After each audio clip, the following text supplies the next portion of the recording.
The topic for discussion is who is a promoter and what is his position in India and other countries.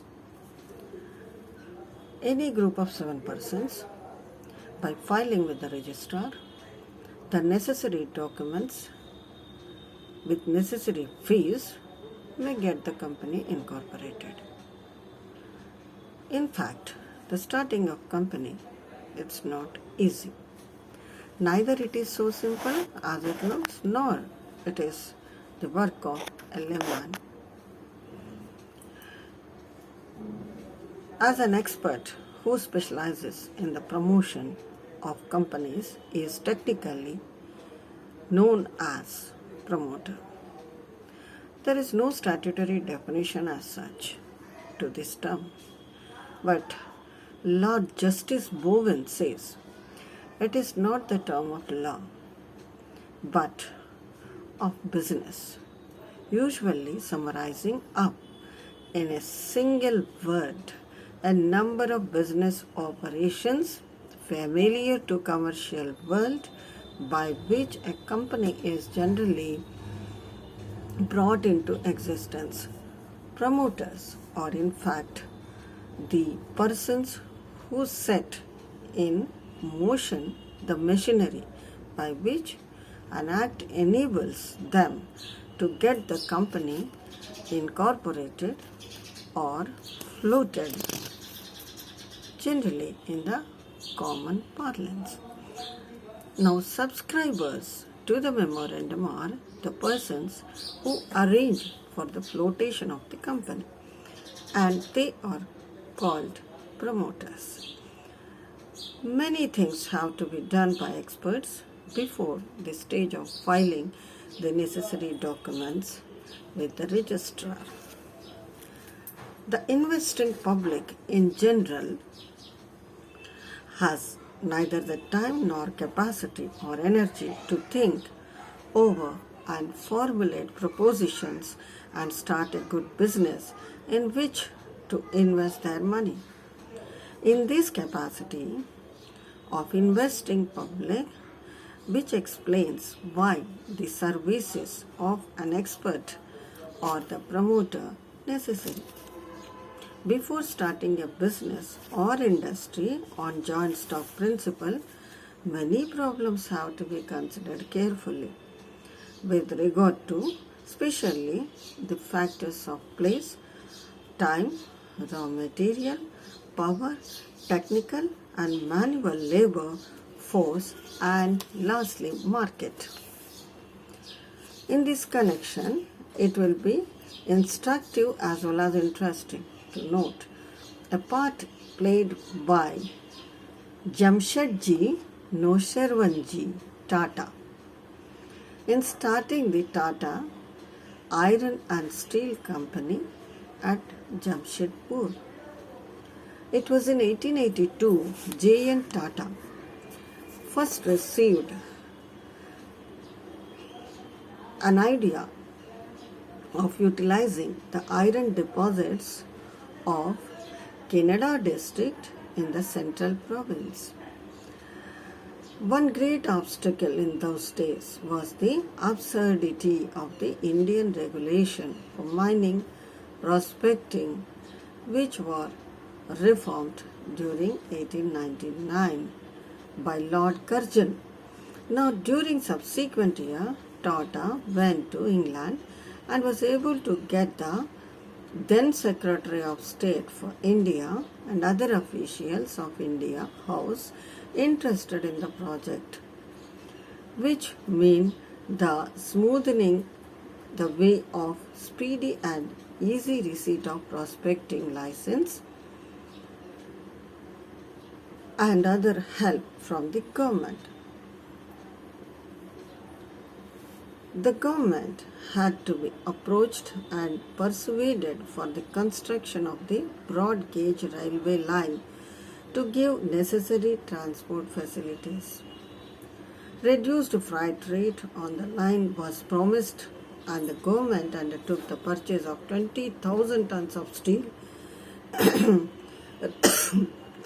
usually annually for a period of 10 years at import prices under certain conditions. So government announced that they would begin construction of railway line as soon as Messrs. Tata Sons and Company informed, undertaking into a company when the share capital had been subscribed and 60 lakh rupees had been paid up. All this happened during the year 1905. Now, J. Dorabji Tata, son of J.N. Tata, went to England with the idea of getting the capital raised in London market, but owing to variations, one of them being the differences about the degree of control which was to be entrusted to the representative of English investors, capital could not be raised in London. So it looked as if the whole project was doomed. 1907, when the Swadeshi movement pervaded the whole country, the firm took the opportunity of appealing to the Indian investor. So appeal was such that the success of within 3 weeks of the publication of prospectus, 27th August 1907, a sum of 1,630 million dollars was secured, and the whole amount was subscribed by 8,000 Indians. Then later, debentures were also issued to provide further capital, and the entire issue on the tune was 4 lakh dollars. It was subscribed by Maharajas India of Gwalior.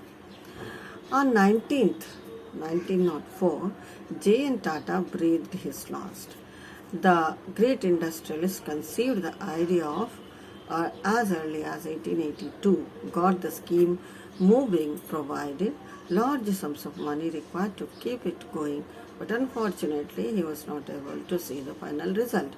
The scheme initiated by him reaching the stage of successful completion. After his death is an example of showing how much influence of the deed strengthened and inspired the deeds of the living. Now, J.N. Tata in 1875 contemplated the development of India's hydraulic energy. He tried the harness of water power of the Niruguda at Jabalpur.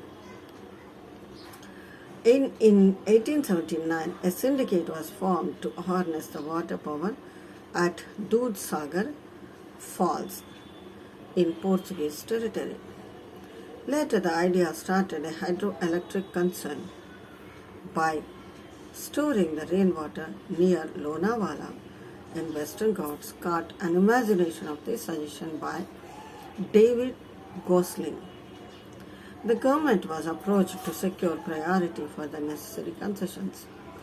Necessary investigations were made, engineers consulted and appointed, but it was only on 9th November 1910 Tata Hydroelectric Power Supply Company Limited was registered with a nominal capital of 2 lakhs with Messrs. Tata Sons and Company as managing agents. These two instances were the work of promoters, so the risk and uncertainty involved in their work, the necessary foresight they must have, and the amount of capital and energy they must possess in bringing forth their scheme into existence as promoters. Now, starting of even a small concern requires necessary planning through the small scale. This leads us to conclude the work of promoter is a specialized nature. His function related to promotion may be divided into 3 distinct stages. First, discovery of the proposition.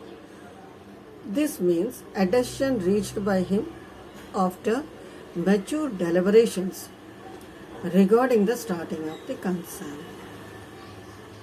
They relate to what, where, when to start the business. The second is assembling of the proposition, means bringing together all the factors in order to make the proposition a reality. Now, final stage is presentation of the proposition, means implies a selling the proposition by the promoters of such businessmen as are willing to develop it on joint stock principle by going through all the legal formalities and offering the public shares and debentures to subscribe. So these are the three distinct stages to be noted in highly industrialized countries where the promoters are a special area, special class of persons or associations doing a business of promotion. Where there is no such division of duties owing to shortage of industrial and business leaders, the promoters themselves have to get the company incorporated. They have also to nurse it during its earlier stages and show its success to the public. If the investing public are not willing to subscribe, then they are not sure of a steady return on the security of their investments. So it is a state of promotion in India. Now, what is the legal position of a promoter? It is important for the promoter to know his legal position in relation to the company promoted by him. Legal liabilities of a promoter can be ascertained only after knowing what he has done and he is a promoter or not, which is to be decided on question of fact. One does not become a promoter merely by being a signatory to the memorandum and articles or a vendor to a company. Lord Linley said, the first principle is that in equity, the promoter of a company stand in a fiduciary relation to it and to those persons whom they induce to become shareholders in it, and cannot in equity bind the company by any contract with themselves without fully and fairly disclosing to the company all material facts which the company ought to know. Fiduciary relationship makes a person or promoter answerable to the company for all his acts from the time he sets out to form a company. His liability arises as soon as the company comes into existence. He will be by duty bound to render a full account for all the secret profits he may have earned and make them good to the company. It follows that though the fiduciary relation begins when the company is formed, the fiduciary obligation begins soon after the promoter may acquire some property for reselling it to the company to be started by them. In such case, he must state fully to the company all the material facts relating to the same which might influence the company in its decision on the reasonableness of acquiring it. A promoter in such a transaction is not precluded from making any profit. So law only does not allow a promoter to make any secret profit. So if he makes any, the company can sue him for the account and profit. So much so that his liability may be enforced in the winding up proceedings. The fact of his acting as an agent or the vendor in getting up a company for the purpose of his property will not relieve him from accounting to the company for any secret profit made. On the other hand, it should be noted that law precludes him from acting as an lender. Whether he acts as a vendor or a promoter, it is a question to be decided on the basis of fact. Promoter taking part in the issue of prospectus, they are responsible to the shareholders for statements made therein. He also occupies a position as an agent and a trustee to a certain extent. He is accountable for all the money obtained by him from the fund of the proposed company. Without its knowledge, a promoter becomes personally liable for all the contracts entered into by him with the third party. A promoter may invariably have to incur expenses in connection with the promotion of a company, and question of his being reimbursed for the expenses incurred naturally assumes some importance. So he has no right to indemnify against the proposed company in respect of any obligations undertaken on behalf of the company before incorporation. Even there is a clause in memorandum or articles of association of the company to the effect that the promoter is to be paid for the expenses incurred by him, yet he cannot sue the company for the same, as the company cannot ratify an agreement purporting to have been made on his behalf before its incorporation. When the company is formed, the promoter may be paid by the company if such payment is not ultra-vires. However, recover from a third party if there is a contract that to effect. It is quite appropriate to say that the proposition of promoter prior to incorporation of company is anomalous and unenviable. So the procedure in having oneself reimbursed for the expenses or obligations incurred on behalf of the company, that after incorporation there must be an express agreement with him for such reimbursement. So the court can also allow reimbursement from all the facts it can reasonably infer that a new contract arose on that behalf. Thank you.